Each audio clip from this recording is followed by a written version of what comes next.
তো বন্ধুরা, কেমন আছো সবাই? আশা করছি সবাই খুব ভালো আছে, আর আমি কিন্তু বেশ ভালো আছি। তো এখন বাজে সন্ধ্যে 7:30টার মতন, আর আমি আর মামাম দুজনেই রেডি হয়ে গেছি। এখন চলে যাবো স্টেশনে, কারণ কাল হচ্ছে নীল পুজো, আর নীল ষষ্ঠীর দিন উপোস করবো বলে কিছু বাজার করার আছে। তো সেগুলোই আর কি নিতে যাব। তো চলো, আজকের ভিডিওটা কিন্তু অনেক ইন্টারেস্টিং হতে চলেছে। আশা করছি ভিডিওটা অনেক বেশি ভালো লাগবে, তো দেখতে থাকো পুরো ভিডিওটা। আর এতদিন ভিডিও দিতে পারিনি, তার কারণ হচ্ছে বাড়িতে প্রচুর কাজ ছিল। ঘরটা ঝাড়লাম, ঘরদর পরিষ্কার করলাম, সব কিছু তার জন্য। তো তারপর দেখো, আমরা এখন রেডি হয়ে বেরিয়ে পড়েছি আমি আর মামাম। তো এখানে আমি তালাটা বারবার টেনে দেখছি, এর জন্য আমার বর আমাকে বলে তোমার একটা মেনিয়া আছে। তো যাই হোক, তারপর দেখো বাইরেটা বেশ মেঘলা মেঘলা ওয়েদার, আর ঠান্ডা আছে, মানে হালকা হালকা ঠান্ডাও আর কি হাওয়া দিচ্ছে, তো দারুণ লাগছে। তো আজকে ভাগ্য সুপ্রসন্ন থাকায় বাড়ির সামনে থেকে রিক্সা পেয়ে গেছি, তো রিক্সায় এখন উঠে পড়েছি। অন্যান্য দিন এই রিক্সা পাওয়াই যায় না মানে আমাদের এখানে। তো তারপর দেখো এখানে এখন আমরা যাচ্ছি স্টেশনের দিকে। আর বাইরেটা বেশ ভালো লাগছে ওয়েদারটাই, কদিন যা গরম ফেলেছিল, এখন কিন্তু ওয়েদারটা অনেকটাই ঠান্ডা। তো তারপর চলে এসেছি আমার হাজব্যান্ডের দোকানে। এখানে ওর দোকানে এখন কাস্টমার রয়েছে বলে আমি বাইরে বসে আছি, আর মাম্মাম ওখানে বসে বসে কেক খাচ্ছে। তো একটা আইসক্রিমও কিনেছে মাম্মাম, কিন্তু আইসক্রিমটা খেতে পারেনি বলে ও আমাকে দিয়ে দিয়েছে আর কি। তো আমি এখন বসে বসে এখানে আইসক্রিম খাচ্ছি, আর ও এদিকে ওর ঠাকুমার সাথে ফোনে কথা বলছে ওর বাবার দোকানের ফোন থেকে। আর তারপর দেখো আমরা এখন বেরিয়ে পড়েছি বাজার করতে, কারণ কাল নীল পুজো।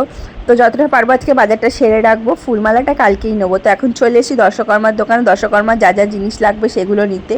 তো এখানে ঠাকুরগুলো এত কিউট লাগছিল, মনে হচ্ছে বাড়ি নিয়ে চলে যায়। তো তারপরে দেখো এখানে দর্শকর্মার জিনিস নেওয়া হয়ে গেছে, তারপর চলেছি ফল নিতে। আজকেই ফলটা নিয়ে রাখছি, কারণ কাল সকালে আর টাইম হবে না। আর ফুল যা লাগবে কালকে নেবো, ফুল আর যা যা লাগবে কালকে এগুলো নেবো, কারণ এখন নিয়ে গিয়ে লাভ নেই, আর অনেক গরম পড়ে গেছে। তারপরে এখানে দেখো ডাবের দোকানে চলেছি, ডাবও নিয়ে নিলাম। তারপরে আমার হাজব্যান্ড আমাকে হট করে একটা সারপ্রাইজ দিয়ে দিল, বলছে এখানে বসো।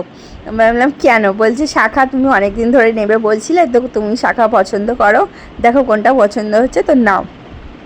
তো এইখানে আমার এই শাখাটা খুব পছন্দ হয়েছে, এই চওড়া শাখা আমি জীবনে ফার্স্ট টাইম পরছি আর কি। তো কেমন লাগছে কমেন্ট করে জানিয়ে দিও। তো তারপর দেখো দোকান বন্ধ করে দিচ্ছে, তো বললো যে দোকান বন্ধ করে দিয়ে একটুখানি আশপাশটা আমাদের ঘোরাবে, কারণ বাইরে খুব সুন্দর ওয়েদারটা, ঠান্ডা ঠান্ডা আছে। তো তার জন্য তাড়াতাড়ি আজকে দোকানটা বন্ধ করে দিল আমরা এসছি বলে। তো তারপরে আমরা একটু বাইরেটা আর কি ঘুরবো। আর আমাকে এই শাখাটা পরে কেমন লাগছে অতি অবশ্যই কমেন্ট করে জানিয়ে দিও। তারপর দেখো এখানেও দোকান বন্ধ করে দিয়ে চলে এসছে, আর ওর দোকানের পাশ থেকেই কিন্তু আমি শাখাটা কিনেছি। এই যে শাখাওয়ালা বসে আছে সামনে দোকান খুলে। তো তারপরে আমরা একটু বাইরেটা আর কি ঘুরছিলাম, আর এরপর খাবার নেবো, তারপরে বাড়ির দিকে চলে যাবো, কারণ সন্ধ্যা থেকে আমরা এখনও পর্যন্ত কিছুই খাইনি সেরকম। তো প্রচণ্ড জোর খিদে পেয়েছে, তো একটু খাবার কিনলাম আর কি, নিয়ে তারপর বাড়ির দিকে আর কি যাচ্ছি এখন। তো আমার এই শাখা কেনার ইচ্ছা কিন্তু অনেক দিন ধরেই ছিল, যেটা আমার হাজব্যান্ড জানতো। দীঘাতে গিয়েও আমি ভেবেছিলাম কি শাখা নেব, কদিন আগেই দীঘা গেছিলাম। তোমরা যারা এখনও ভিডিওগুলো দেখোনি, ভিডিওগুলো দেখে নিতে পারো। তো দীঘাতে শাখা দেখেছিলাম, কিন্তু ওখানে ওগুলো আসল শাখা ছিল কি নকল শাখা, কারণ আমি শাখা অতটা চিনি না, আর আমার হাজব্যান্ডও চেনে না, তার জন্য আর কি ওখান থেকে নেওয়ার রিস্কটা আর কি নিইনি।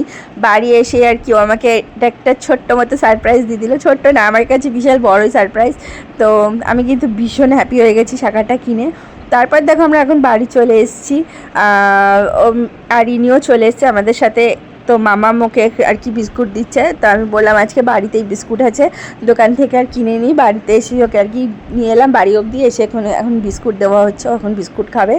আর মামা মুখে পুরো বাটির কন্টেনারে যা বিস্কুট ছিল সবই ঢেলে দিল। তো যাই হোক, তো এই ছিল আজকের ভিডিও।